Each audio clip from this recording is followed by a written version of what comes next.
Happy New Year po mga ka-Your Homes. Nandito po tayo ngayon at titignan po natin ng isa pong napakagandang project na meron tayo sa 13. Napakalaki po ng lot area, dami niyo pong pwedeng gawin.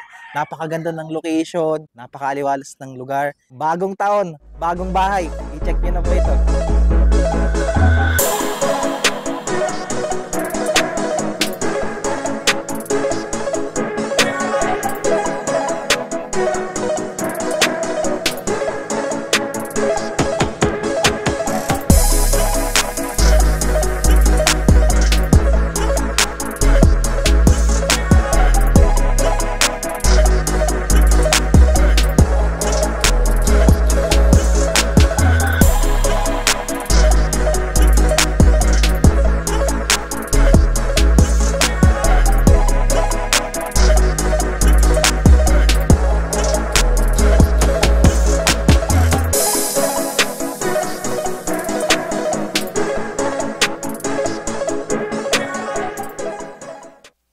Good day mga ka-Your Homes. Nandito po tayo ngayon sa Conchu, 13 Martires, Cavite, and for today's house tour, i-check po natin ang project po ni New Hall, ang Beverly Homes Conchu. Makikita nyo po yung mga unit na tinayo po dito sa likod ko. Pero bago po natin yan tignan, first, please make sure to subscribe sa aming YouTube channel and i-click nyo na rin po yung notification bell para whenever na mag-upload po kami ng panibagong mga YouTube house tours, maging updated po kayo at kayo po yung mga unang makakakita nito.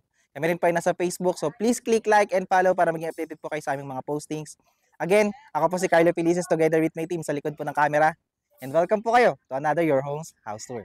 Ang project po natin na ito ay napakalapit po sa ating mga landmarks. Paglabas nyo po dyan ang Barangay Road po ng Conchu, dire-diretso lang po yan. Papunta na po tayo doon po sa Governor's Drive. Sa Governor's Drive po, napakalapit na lang po ng lahat ng landmarks na kailangan natin sa pang-araw-araw. So, meron po dyan Walter, may SM, yung ating public market po natin, hospital, so schools, lahat po ng landmark na kailangan natin sa pang-araw-araw, katulad po na nabanggit ko kanina. At the same time po, dito po paglabas nyo ng kalsada, may mga tricycle na po dyan. 15 pesos po pag kayo po ay may kasabay, 45 pesos naman po kapag kayo po ay special yung pamasahe nyo. So at the same time po, pag dinaretso po natin yan, patagaytay na po yan, around 25 to 30 minutes, nandun na po tayo sa Tagaytay. So dahil malapit na rin po sa Tagaytay, napakaganda po ng klima ng ating project po na ito.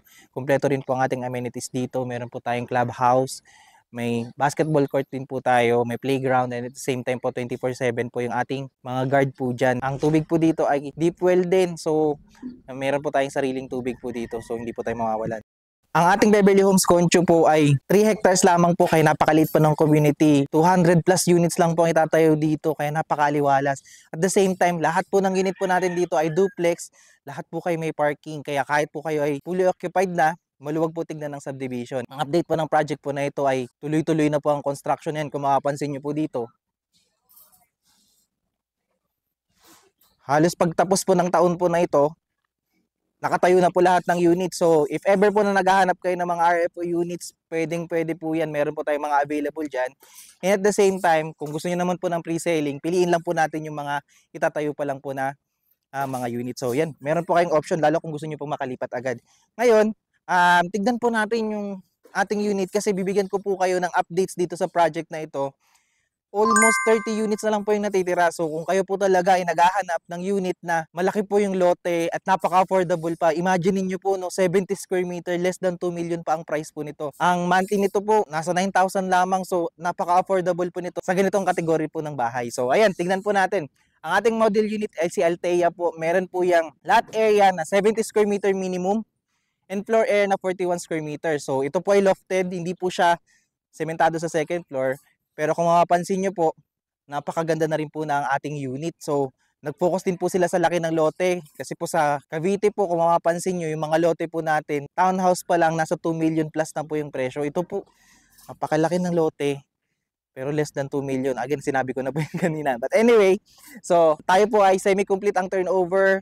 At dati po, yung mga bintana po natin naka-jalousie po yan. So improved na po yan ngayon. Tayo po ay naka-sliding windows. So less na po sa ipagagawa natin. Isa pang good news or isa pang maganda po dito sa project po na ito, hindi po sila ganun kahigpit sa mga renovation. Magsasamit lang po tayo ng plano, kapag na-approve, pwede po nating ipagawa yung ating unit kung ano po yung gusto natin. So tara, tignan po natin ang unit natin. So dito po, kung mapansin nyo, tayo po ay minimum of 70 square meter, katulad po ng nabanggit ko kanina. So dito po, hati po kayo ng ating kapitbahay. Hanggang doon po yan sa likod, mamaya papasukin po natin yan. Yung perimeter line nyo po doon. And dito po, kung hindi nyo papa-extendan yan or kung magpalagay man po kayo ng slab, kasya po dyan kahit dalawa pong sasakyan. So, ayan po.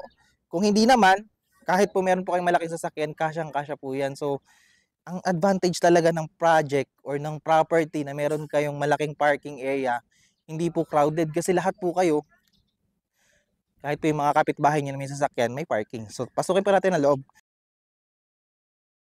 So, ayan. Pa-hardwood na rin po ang ating pintuan. At, nabanggit ko po kanina na tayo ay semi-complete. So, kung ano po yung nakikita nyo ngayon, ganun na po ang pagkaka-turnover. This is the area for the living area. This is the dining area. At, bago po natin puntahan po yung service area po natin o yung dirty kitchen natin, ito po yung sinasabi ko sa inyo kanina na lofted po siya. So, bakal pa lang po yan. Design po kasi yung bahay para sa laki ng lote. So, if ever na gusto nyo siyang ipa-renovate, so maganda po yan. At naka-ready na rin po yan. So, paggawa nyo lang po ng mga poste kasi po yung design po ng bahay ay para po sa lofted type. So, dito po, pansin nyo, dito naman po ang ating service area. So, yan, meron lang po tayong mga kaunting ano dito. Pero gusto ko lang po kasi ipakita sa inyo yung laki po talaga ng lote. So, ang lote nyo po, hanggang dito pa po yan. Yan, kung makapansin nyo. At, silipin nyo po dito. Yan po talaga ang advantage ng malaki yung lote. So ngayon, nandito po sa labas yung ating dirty kitchen. Kompleto na po yan. May tiles, may sink po na stainless, at kasama po yung faucet po dyan. Ito po yung pagkaka-turnover niya. Yung iba po naming client ang ginagawa, tinitibag po ito. Ginagawa po itong kitchen, itong buong to. So yan po yung pwede natin gawin na idea dito. So, pwede nyo itong pabubungan. Pwede yung pabubungan hanggang doon. So, nasa sa inyo na po yan kasi po, malaki po yung area nyo. Marami kayong pwedeng magawa. So ngayon po, pasukin natin ulit ang ating turnover ng bathroom po. Kumpleto na po yan. May lavatory. Hindi lang po namin na-maintain itong bathroom pero maganda po yung pagkaka-turnover sa inyo nitong bathroom po ninyo kasi meron na po yung mga tiles fully painted at kumpleto po yung mga fixtures po natin dyan. Ito po, PVC plastic door na rin po yan. And ito po yung sa ground floor po natin. Tignan natin yung sa second floor. Makikita po natin na simple lang po yung ginawa nila sa kanilang hagdanan. At bubungad po sa atin yung space natin sa second floor na ito po yung lofted na second floor po natin. So, plywood lang po ito. Makapal po na plywood. And sa experience po namin, kahit maglagay po kayo ng maraming gamit, kayang-kaya po yung load po nito. So, if ever na gusto nyo na siyang ipa-renovate, ayan, yun yung imagination nyo po na pwede nyo pong ipaslab din po pati sa labas. So, dito, naka-jalis po yung ating mga bintana kasi nga po, pag nagpagawa kayo, para hindi po sayang yung bintana. So, this is the space. Fully painted din po ang ating ceiling. Yung mga walls. At meron pa po tayo ditong silipan. No? Ayan, lofted na lofted type po talaga siya. At, maaliwalas lang po. Actually po, kung meron po kayong papakabit kayo ng aircon 2.5 po na horsepower, kaya na po yung buong bahay. So, ngayon, ang advantage po talaga ng duplex unit, kung mapansin yung dami po ng bintana. Dito po, meron pa tayong bintana po dito. Meron tayong bintana sa mga gilid. Kaya sobrang ganda po ng pasok ng liwanag at ng hangin. Ayun po yung isa sa maganda po sa bahay. No? Maganda po yung pasok ng hangin. So, maan lang po siya. Fresh lang po siya. So, ngayon, nakita po natin, ganito po lahat ng turnover dito sa Beverly Homes Concho. Ito po yung i-expect natin sa turnover. Pag-usapan po natin yung presyo at yung mga updates ng project po na ito para meron kayong pagbabasihan. Tara! So magkano nga ba ang presyo ni Altea Model Unit, yung ating mga duplex na merong minimum of lot area na 70 square meter at floor area na 41 square meter? Ang ating total contract price po ay nag-start sa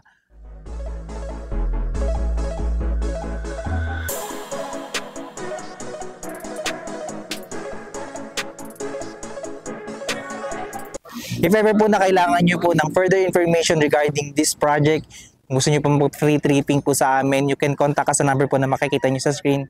Nandiyan din po yung aming Facebook page. Kaya kung kayo po ay naghahanap ng property, napaka-affordable, less than 2 million at malaki yung lot area, marami kayong magagawa sa iyong spaces.